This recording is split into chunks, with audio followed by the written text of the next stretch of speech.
what are the tools or strategies that you've got in your book here that are the really helpful ones, the ones that do the heavy lifting in terms of integration? Yeah, I think because you've gone into an altered state of mind, sometimes arriving back in your present reality of how things are is one where you've kind of been in like a portal of let's just say like a 5-hour experience where you've been in another state of mind, and then sometimes when you kind of land back, you know, there can be some processes that support you to kind of build some bridges to that experience. So, you know, you may have experienced you just say you had visions of it could be.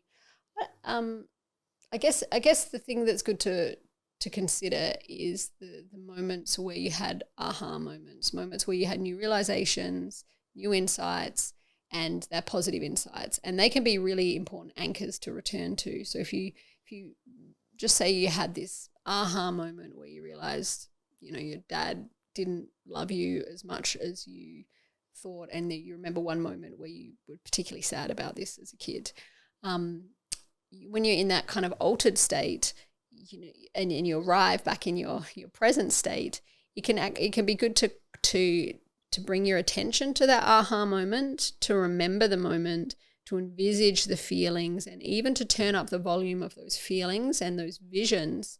And now that you're in that more grounded state of mind, try and draw more from the experience.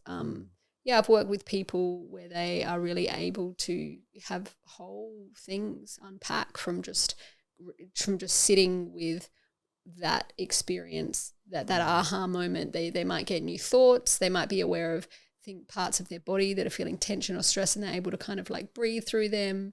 They might experience kind of other memories and things that come to the surface. So it's because they've been in that altered state of mind, sometimes things can happen quite fast in that space, and you are in that altered state where you're not necessarily grounding the information. So returning to them, energizing them, and I must say that these are the positive aha moments, and drawing more from that can be really good, and they can be like the anchors that end up being the platform that somebody makes change from. Yeah. And usually that's something that would happen in the few days after they have had their experience, mainly because that's when the mind is in the most level of flexibility. So if someone was to return to like an image like that, they might be more likely to cry. They might be more likely to release emotion because they're in that their mind is more flexible. And then beyond that, I think it's really great that people can do all different kinds of things to integrate physically, mentally, emotionally, spiritually. So they might set up new kind of spiritual rituals where they light a candle in the morning and say a prayer for their family or for themselves.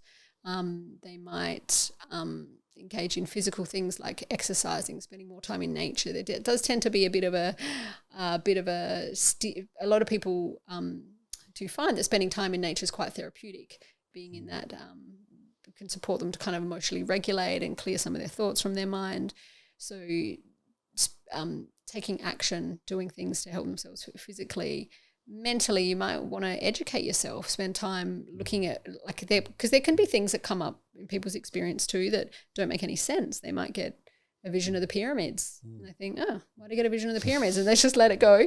But it's actually an opportunity to kind of go and research that. Okay, why don't you go and look at the pyramids? Why don't you go and gain some information about that? And sometimes that takes them on a whole nother journey of their life. There's just one moment of something that pops through. So I do have a list of like 50 things or something in there that people can do to continue to expand, because they've gone through an expansive process and then they want to continue to expand in their life and make their life more whole. And it is a journal, so I guess journaling is also one of the key to journal your experience, to write about. Do you think it's a good strategy shortly after experience to journal the next day? Should you? Yeah. Is it worthwhile to try and capture as much as you can recall down on paper? Is that, and read it later? Is that helpful? Yeah, I feel that. I think you don't have to write full sentences, but sometimes you just make dot points, because people do forget things quite quickly within a couple of days, and there can be certain memories that they can't remember at all. So the whole point in the journal is for people to be able to kind of write down everything that they have experienced, like I said, even if it's just words, or draw images as well. And then from there, that information, they can reflect on that weeks later. The benefits of a journal is that somebody can look at it a week later, they can look at it a year later, they can look at it 2 years later. Sometimes, even some of the experiences I've had years later, things have clicked into place that have made sense for journeys much prior. So it can be really helpful to have a record of those things so that they have the capacity to remember, and then I guess it's like having a big puzzle, and when you engage in these experiences, you almost like rip parts of the puzzle apart, or you maybe it's more fair to say that you pick up pieces of the puzzle and you study them from new directions, and then you're trying to put these puzzle pieces back. And whilst you're doing that, there's certain things that you can do to make sure that you have a much more thorough understanding of the tapestry or the puzzle of your life, and develop a much deeper understanding of your psyche, consciousness, and the picture that makes up you.